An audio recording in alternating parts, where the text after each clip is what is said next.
दोस्तों, आज के टाइम में आर्थिक असमानता एक बहुत बड़ी प्रॉब्लम बन गई है। ये समस्या केवल हमारे देश में ही नहीं, बल्कि पूरी दुनिया में फैली हुई है।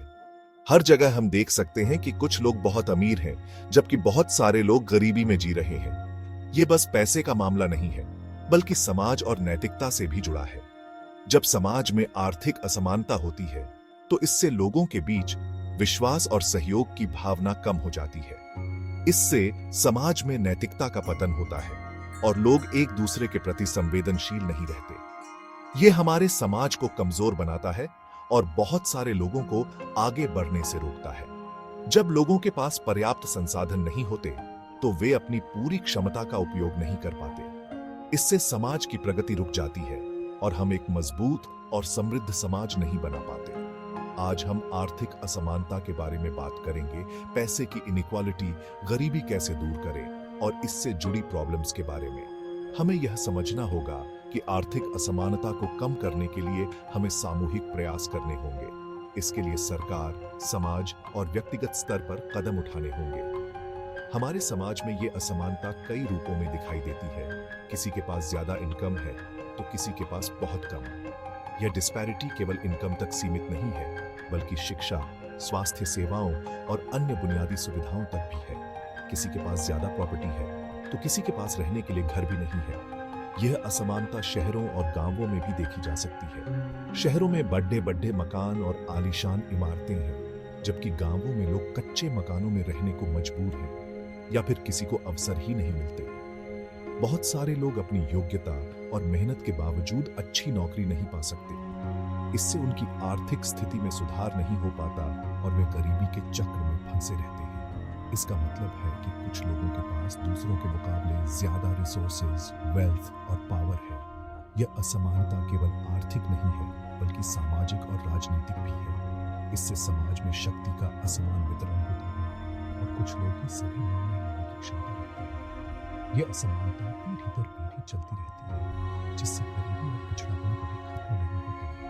जब एक पीढ़ी गरीबी में जीती है, तो अगली पीढ़ी भी उसी स्थिति में फंस जाती है। इससे समाज में एक स्थायी असमानता बनी रहती है।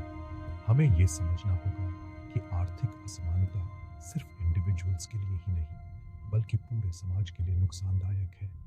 इससे समाज में विभाजन और तनाव बढ़ता है। लोग एक दूसरे के प्रति शत्रुता और ईर्ष्या महसूस करने लगते हैं। इससे समाज में अशांति, क्राइम और अस्थिरता बढ़ती है। जब लोग अपनी बुनियादी जरूरतें पूरी नहीं कर पाते, तो वे अपराध की ओर मुड़ सकते हैं।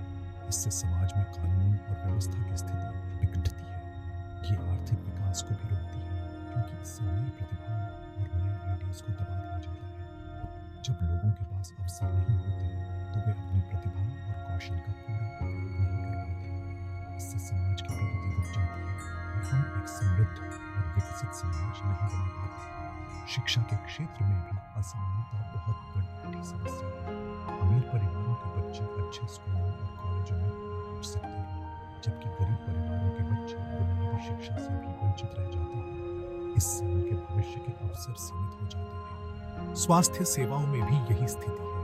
अमीर लोग अच्छे अस्पतालों में इलाज करवा सकते हैं, जबकि गरीब लोग बुनियादी स्वास्थ्य सेवाओं से भी वंचित रह जाते हैं।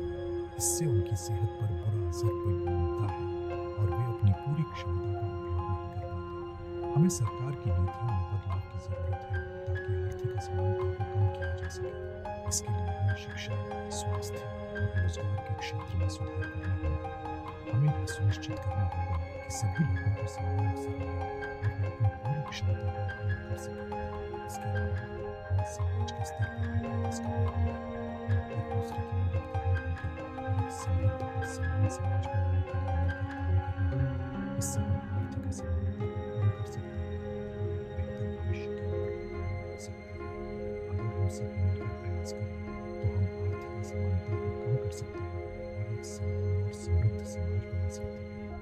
हमें यह समझना होगा कि यह केवल एक व्यक्ति की समस्या नहीं है, बल्कि पूरे समाज की जिम्मेदारी है।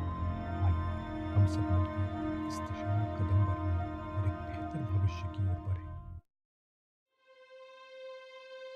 धन असमानता आर्थिक असमानता का एक बहुत बड़ा हिस्सा है। यह असमानता समाज के हर पहलू को प्रभावित करती है, चाहे वह शिक्षा हो, स्वास्थ्य हो या फिर सामाजिक गतिशीलता, ये दिखाता है कि किसी समाज में संपत्ति और संसाधनों का बंटवारा कितना असमान है। जब कुछ लोग अत्यधिक संपत्ति के मालिक होते हैं तो बाकी समाज के लिए संसाधनों की कमी हो जाती है। इसे मापने का सबसे कॉमन तरीका है जिनी कोएफिशिएंट, जो 0 पूरी समानता से 1 पूरी असमानता के बीच असमानता को मापता है। जिनी कोएफिशिएंट का उच्च स्तर यह दर्शाता है कि समाज में असमानता अधिक है। पूरी दुनिया में धन असमानता बहुत तेजी से बियाचा रही है। यह असमानता केवल विकासशील देशों में ही नहीं बल्कि विकसित देशों में भी देखी जा रही है। दुनिया का ज्यादातर धन कुछ ही लोगों के पास है, जबकि अरबों लोग गरीबी में जीने को मजबूर हैं। यह स्थिति न केवल आर्थिक असमानता को बढ़ावा देती है बल्कि सामाजिक असंतोष और अस्थिरता को भी जन्म देती है। ये असमानता कई कारणों से होती है, जैसे वैश्वीकरण, तकनीकी विकास, कमजोर लेबर लॉज और ऐसी टैक्स पॉलिसीज जो अमीरों को फायदा पहुंचाती हैं। वैश्वीकरण ने जहां एक ओर कुछ लोगों को अत्यधिक लाभ पहुंचाया है, वहीं दूसरी ओर कई लोगों को बेरोजगारी और गरीबी की ओर धकेल दिया है। धन असमानता के समाज पर बहुत बुरे प्रभाव पड़ सकते हैं। यह असमानता सामाजिक ताने बाने को कमजोर करती है और समाज में विभाजन को बढ़ावा देती है। इससे सामाजिक गतिशीलता कम होती है, यानी गरीब परिवारों के बच्चों के लिए अमीर बनना मुश्किल हो जाता है। यह असमानता पीढ़ी दर पीढ़ी चलती रहती है, जिससे गरीबी का चक्र टूटना मुश्किल हो जाता है। ये स्वास्थ्य और शिक्षा पर भी असर डालता है, क्योंकि गरीब परिवारों के बच्चे अक्सर कुपोषण, अच्छी हेल्थ केयर न मिलने और खराब शिक्षा का शिकार होते हैं। स्वास्थ्य सेवाओं की कमी और शिक्षा की गुणवत्ता में अंतर गरीब और अमीर के बीच की खाई को और गहरा करता है। इस असमानता को कम करने के लिए कई प्रयास किए जा रहे हैं। सामाजिक सुधार, नीतिगत बदलाव और सामुदायिक पहलें इस दिशा में महत्वपूर्ण भूमिका निभा सकती हैं। कुछ देशों में सामाजिक कार्यक्रमों और नीतियों ने असमानता को कम करने में सफलता पाई है। संसाधनों का समान वितरण और सामुदायिक समर्थन इस दिशा में महत्वपूर्ण कदम हो सकते हैं। भविष्य में अगर हम सभी मिलकर प्रयास करें तो इस असमानता को कम किया जा सकता है। एक समान और न्यायपूर्ण समाज की दिशा में कदम बढ़ाना हम सभी की जिम्मेदारी है। एक ऐसा समाज जहां हर व्यक्ति को समान अवसर मिले, एक बेहतर और खुशहाल भविष्य की ओर ले जा सकता है। हमें मिलकर इस दिशा में काम करना होगा ताकि आने वाली पीढ़ियां एक समान और न्यायपूर्ण समाज में जी सकें। गरीबी एक बहुत ही जटिल समस्या है जिसके कई कारण हैं, जैसे बेरोजगारी, कम सैलरी, अच्छी शिक्षा और हेल्थ केयर की कमी और भेदभाव। गरीबी को कम करने और लोगों को गरीबी के चक्र से बाहर निकालने के लिए अलग अलग तरह के कार्यक्रमों की जरूरत होती है। सामाजिक सुरक्षा जाल। जरूरतमंदों के लिए मदद। सामाजिक सुरक्षा जाल जैसे कि cash transfer programmes, pension plans और फूड असिस्टेंस प्रोग्राम्स गरीब और कमजोर लोगों को एक सामान्य जीवन जीने में मदद करते हैं। ये प्रोग्राम्स उन लोगों के लिए बहुत जरूरी हैं जो काम नहीं कर सकते, जैसे कि बुजुर्ग, विकलांग और बेरोजगार लोग। कौशल विकास। खुद को मजबूत बनाने का रास्ता। स्किल डेवलपमेंट प्रोग्राम्स लोगों को नौकरी पाने के लिए जरूरी स्किल्स और नॉलेज देकर गरीबी को दूर करने में मदद करते हैं। इन प्रोग्राम्स में vocational training, computer literacy courses और फाइनेंशियल लिटरेसी ट्रेनिंग शामिल हो सकते हैं। सूक्ष्म वित्त। छोटे कदम, बड़े बदलाव। सूक्ष्म वित्त प्रोग्राम्स जैसे कि माइक्रो लोन्स और बचत समूह गरीब लोगों, खासकर महिलाओं को अपना छोटा बिजनेस शुरू करने या बढ़ाने के लिए फाइनेंशियल सर्विसेज देते हैं। इससे उन्हें अपनी इनकम बढ़ाने और अपने परिवार की लाइफ बेहतर बनाने में मदद मिलती है।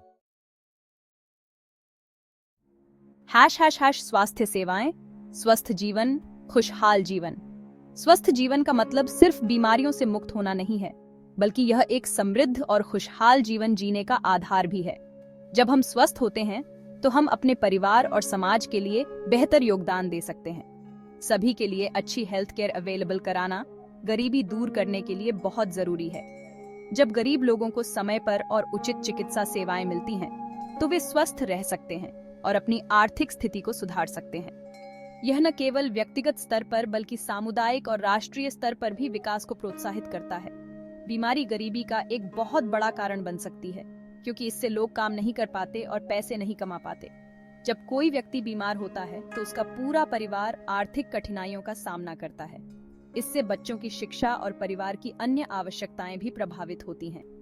हेल्थ केयर में इन्वेस्टमेंट, जैसे कि टीकाकरण, माँ और बच्चे की देखभाल और पुरानी बीमारियों का इलाज, गरीबी कम करने और स्वास्थ्य में सुधार लाने में मदद कर सकते हैं। टीकाकरण कार्यक्रम बच्चों को गंभीर बीमारियों से बचाते हैं, जिससे उनका भविष्य सुरक्षित होता है। माँ और बच्चे की देखभाल से परिवार की नींव मजबूत होती है। पुरानी बीमारियों का समय पर इलाज लोगों को लंबे समय तक स्वस्थ और उत्पादक बनाए रखता है। स्वास्थ्य सेवाओं में निवेश से न केवल व्यक्तिगत स्वास्थ्य में सुधार होता है, बल्कि यह समाज और देश की समृद्धि में भी योगदान देता है।